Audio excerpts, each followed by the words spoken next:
Obviously, all the media for coming out today. You guys have been great on this story. But I particularly want to thank our partners that are with us in this meeting. It was a great exchange of ideas. I believe the administration and the governor's office will be taking back things to Beacon Hill that they think are tangible, that can make a difference in safety. Inside the room were the department heads for the city of Fall River. We had representatives from Senator Markey's office, Senator Warren's office, our Congressman Jake Auchincloss. Our local state delegation was also well representative with Representative Willett, Fiola, Sylvia, and Senator Michael Rodrigues. All have been here from day one to try to help to improve safety in the Commonwealth of Massachusetts in spite of a horrific tragedy that occurred in the city of Fall River. I'm not going to talk today. I'm going to introduce my good friend, Governor Healey. We were on the phone last night at probably about 9 o'clock at night trying to get property out of one of the rooms at the Gabriel House to help a tenant. That's how involved she's been from the get-go on this. She was here Monday. I probably talked to her 3 or 4 times this week and again last night, and she's down again today. It's the kind of hands-on leadership I like seeing in a crisis, and I can't thank her enough for her interest in ways to improve not only safety in the city of Fall River, but across our state. And again, I want to make sure she gets credit for that, because I believe in my heart of hearts that she really did as much as possible to help the city of Fall River and make it safer going forward with her involvement after this tragedy occurred to all of us on Sunday night. So again, thank you, Governor Healey. Thank you, Mayor Coogan, for hosting us today and for your steady leadership throughout this very difficult time. Thank you to Chair Rodrigues, to Representatives Fiola, Sylvia, and Ouellette for your continued partnership, your advocacy on behalf of Fall River. I also want to recognize District Attorney Tom Quinn and this team here in Fall River. The mayor mentioned that we were just briefed by department heads, and that was very helpful to me and my administration. I want to recognize Chief Bacon and the entire Fall River Police Fire Department, who worked with such skill and dedication last week. The same goes for Police Chief Kelly Furtado and EMS Chief Beth Fonts, as well as EMA Chief Aguiar. Thank you to all the first responders. I also want to thank the members of the City Council and city employees who've been working very hard for their community, both during and after this tragedy. So I'm here today joined by our Secretary of Health and Human Services, Kiami Mahania, and our Secretary of Aging and Independence, Robin Lipson. We are here today to listen, to make sure that we understand what this community needs now and moving forward in the wake of this tragedy. We're also here to discuss what we're doing as a state to ensure that tragedies like this don't happen again. All of us, I know all of us here, are of the deep view that no family, no resident, no community should ever have to suffer or live with fear that something like this could happen to them or to their loved one. I want to start with firefighting resources. I think last week showed us how dependent we are on firefighters and first responders to keep us safe, particularly when it comes to the most vulnerable among us. There is no doubt in my mind that the numbers would have been unbelievably high were it not for the skill and the dedication of that response by first responders. So I want to make sure as governor that we are doing all that we can to support our first responders, that we are supporting local fire services as much as we can. For that purpose, today I'm announcing that I'm making $1.2 million in state funding available for Fall River to hire more emergency response personnel. I've instructed my team to expedite the release of funds in the municipal public safety staffing program. This $5.7 million in funding for that program is for police and fire. It will be open to all 10 eligible communities, which in addition to Fall River include Brockton, Framingham, Haverhill, Lawrence, Lowell, Lynn, Malden, Newton, and Somerville. I want to thank in particular Chair Mike Rodrigues for his continued leadership on this front, and to the legislature for making available and appropriating these important funds for fire and first responder personnel. Thank you very much, Chair Rodrigues. Thank you to the legislature.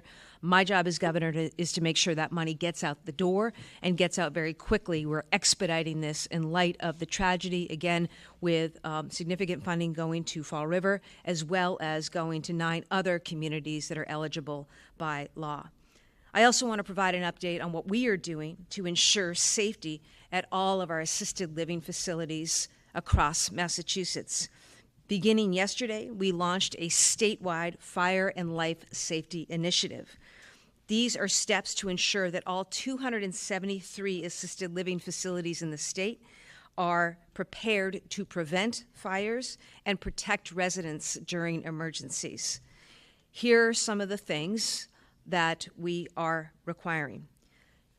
Under the leadership of Secretary Lipson, each facility must provide detailed information demonstrating compliance with fire safety requirements, including sprinkler systems, evacuation protocols, fire-rated doors and walls, emergency preparedness plans, and more. Each facility must issue a letter to all residents and family members of those residents within 5 business days outlining fire safety protocols, evacuation procedures, and key points of contact for questions or concerns. I have directed Secretary Lipson and her team to identify additional regulations that could further protect residents in assisted living. And some of the briefing, the important briefing we had from Fall River officials today, was very helpful in the formulation of potential recommendations and regulations. This work builds on progress of the Assisted Living Residences Commission established by the long-term care legislation that I signed last year. Again, my thanks to the legislature for bringing that forward and for prioritizing these issues. In closing, I just want to say once again that Fall River is an amazing community. It's a resilient community. Last week, it was tested in the most horrific way.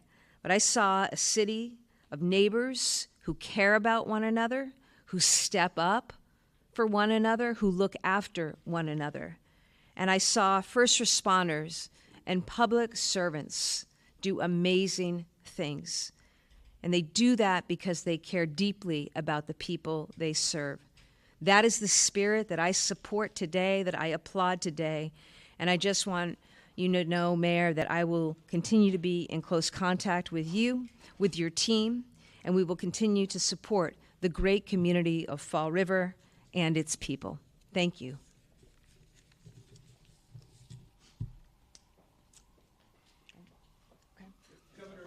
I think we're happy to take any questions on topic. Governor, are you acknowledging that the city did not have enough resources last week by allocating more money? Absolutely not. What I'm doing is underscoring what has always been my commitment to first responders, to public safety. You know, whether as Attorney General or now as Governor, we want to make sure that we are working with the legislature that I know prioritizes this, as seen by the fact that this is money that has been appropriated each year. My job is to make sure that money gets out the door as quickly as possible, and that's what we're doing today for Fall River and for these other communities. We are always going to look, and it is a responsibility of government to take stock and to look at what happened, and are there things that could be done or should be done differently with regard to assisted living facilities or other places that house people, particularly vulnerable residents, and that was an important part of today's convening. So, given the level of inspection that was done just days before this and what they say was approved, from what you've learned so far, does it tell you that the rules have to be more stringent or more complete, or that the inspections did not do what they did under the current rules?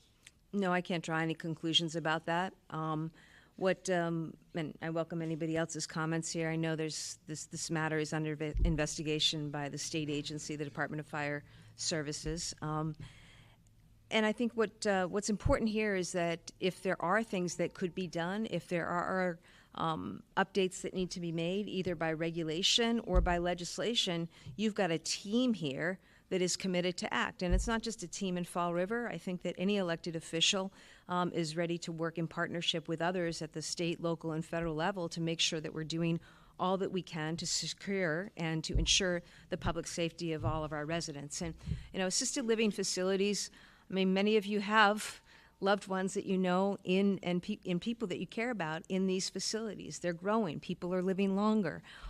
People need housing. And so, we're at 273 statewide, and I think it's against that context that it was appropriate for the legislature, and I applaud them in the passage of the long-term care bill, also with the establishment of the Assisted Living Facility Commission to take a good look to make sure that Massachusetts is at the very top, as we should be when it comes to looking after aging residents, and that includes the most vulnerable among them.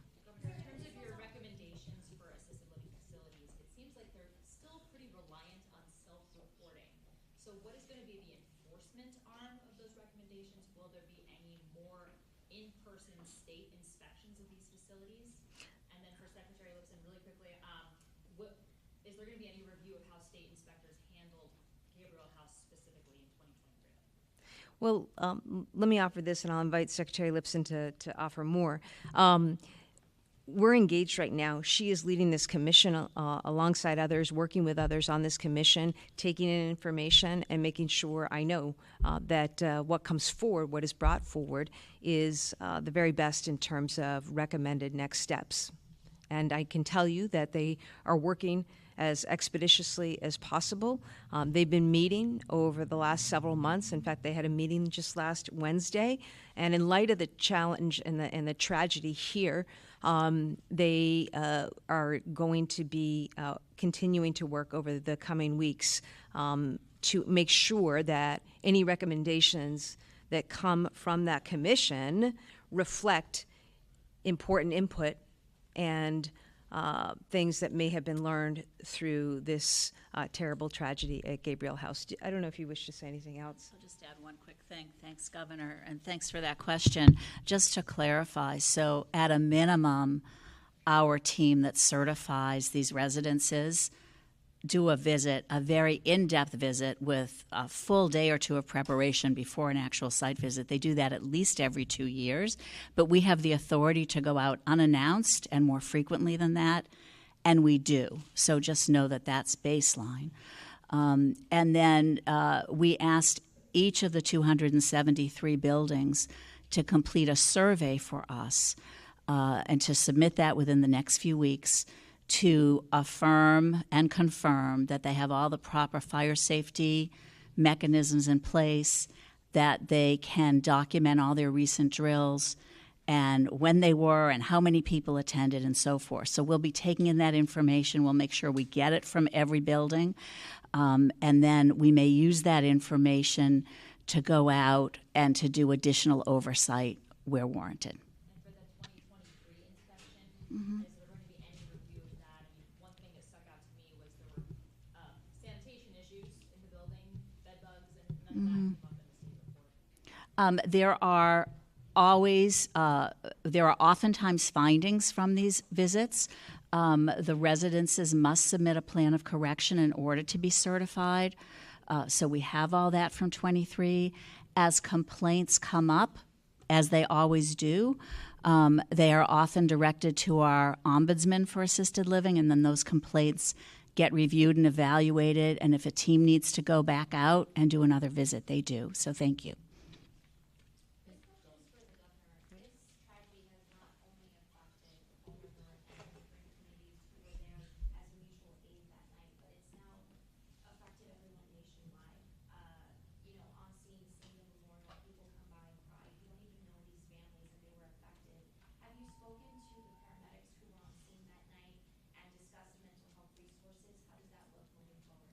I think it's early on in that initial conversation I had with Chief Bacon, that Monday morning that I was down after the fire.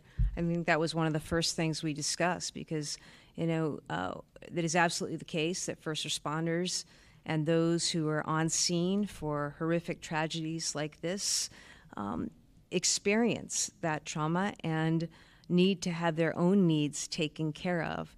It's so often the case that they all put their priority on the needs of others, right? And we commend them for that and their heroism and their willingness to serve in that way. It's also really important that we support their mental health. And as governor, I'm doing everything I can to make sure that we get those resources out to support first responders and those who serve.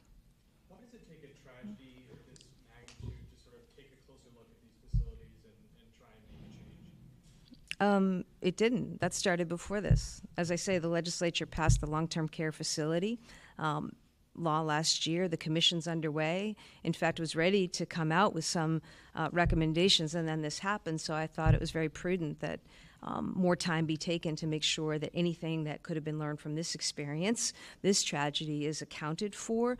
But I can tell you every day there are inspections happening across the state.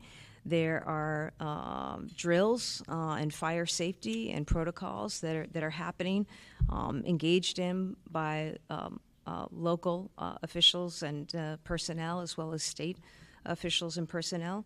And I think the important thing for the public to know is every day we want to make sure that we're putting forward the very best effort in terms of how we're approaching things in an ever-changing and evolving world, and that our folks have the resources. And again, I'm grateful for the legislature for coming forward, continued funding for public safety departments so that we have the staffing filled as we'd want that to be. Yeah.